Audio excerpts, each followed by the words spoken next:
Okay, so the movie kicks off with this dude, Drasa, who's a total sharpshooter. He's been waiting for his target, and as soon as the guy shows up, bam, one shot, one kill.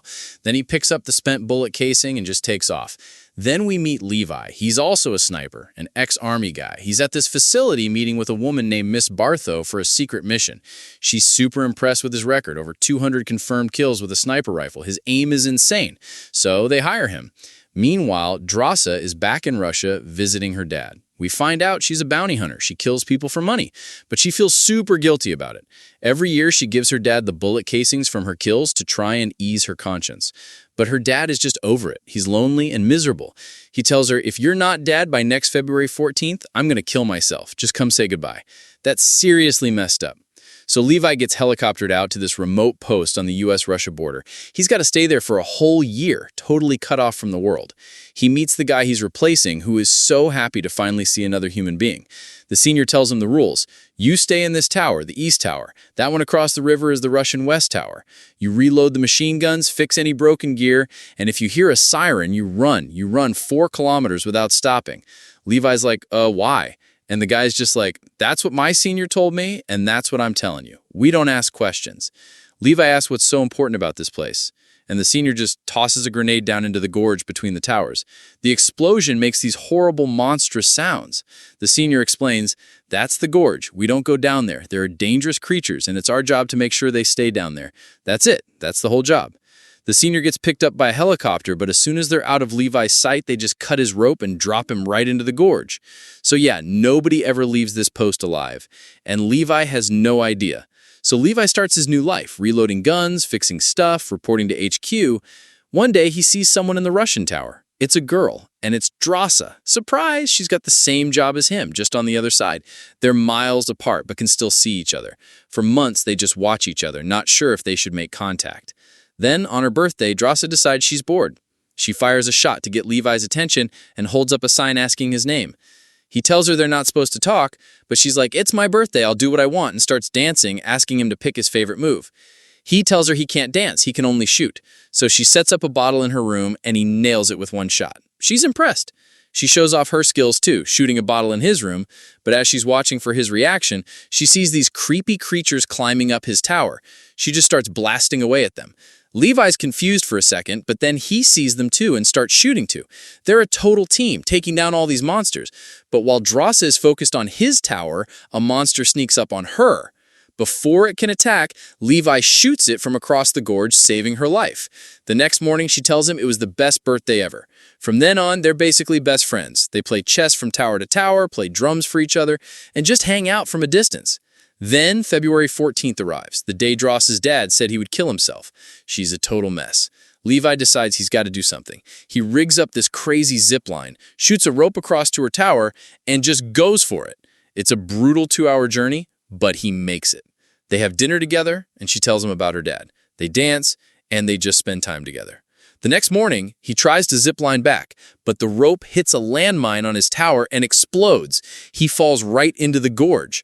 Drasa, without a second thought, grabs some parachutes and guns and jumps in right after him. The gorge is this insane, creepy place with weird yellow water. Levi's tangled upside down in a tree, and this giant, multi-legged monster attacks him. He manages to shoot it, but the branch breaks, and he falls right onto another creature that tries to eat him. Drasa shows up just in time and saves his life. But it's not over. These weird horse creatures with tentacles and tree people riders attack them. Everything in the gorge is some kind of messed up hybrid. They have to fight their way through this nightmare landscape. They stumble upon this abandoned facility and a whole ruined community. They hide in a church, but it's full of giant spiders with human faces and razor-sharp teeth. It's a total horror show. They find a lab and a DVD. It's a video from a doctor explaining what happened. They were doing these insane DNA experiments trying to create super soldiers, but it all went wrong and they just started mixing everything's DNA together. That's why everything is a monster. Humans and trees, horses and tentacles.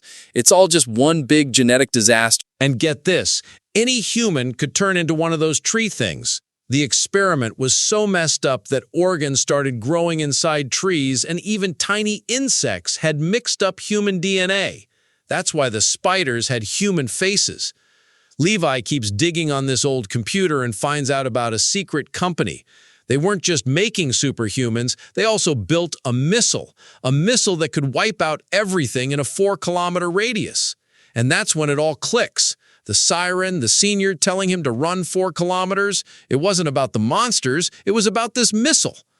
Levi realizes this is all Ms. Barthow's operation. She hired soldiers like him and Drassa to kill the monsters coming out of the gorge, not to protect the world, but to cover up her insane, illegal experiments. And it wasn't the US or Russian governments, it was all her.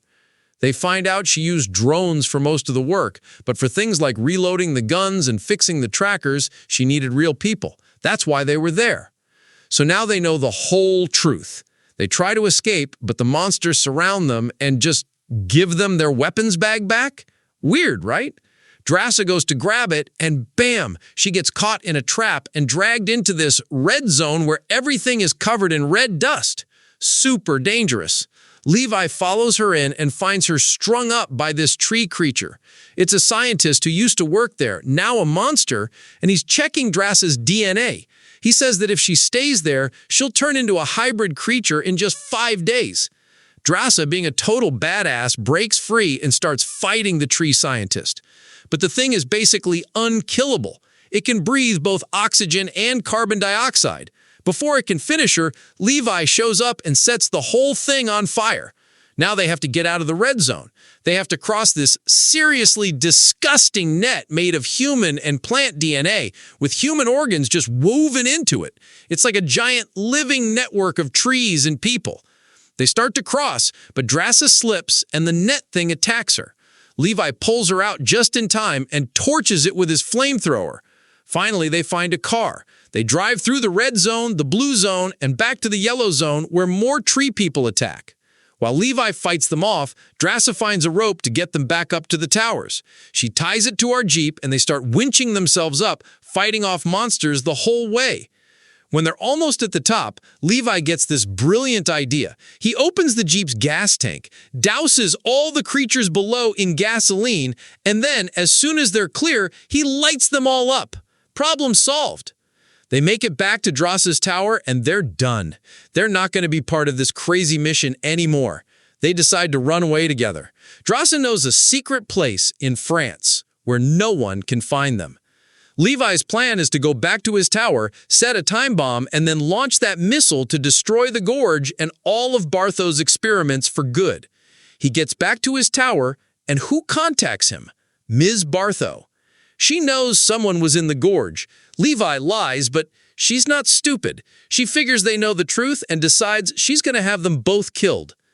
The next day, as they're getting ready to leave, Barthow shows up with a helicopter and drones. It's an all-out chase. Levi knows he has to launch the missile. He slows down just long enough to take the shot of his life. From kilometers away, he shoots the device that will launch the missile. Then he just runs for his life. Drassa gets clear, but Levi gets caught in the blast. He's thrown into the water and killed. But he did it. The gorge and the whole twisted facility are gone. Drassa, even though she's safe, waits for 5 days before going back to civilization, just in case she was infected with some weird hybrid virus. She's not, so she goes to that secret place in France and gets a job as a waitress. A long time passes, and she's still heartbroken over Levi. Then one day, she's working, and who walks in? Levi! He's alive! He holds up a note, just like they used to in the towers, and asks for the rabbit pie they talked about having for dinner. Drassa just loses it. She's so happy. She runs over and hugs him. And that's it. They're back together, and the movie ends. What a ride!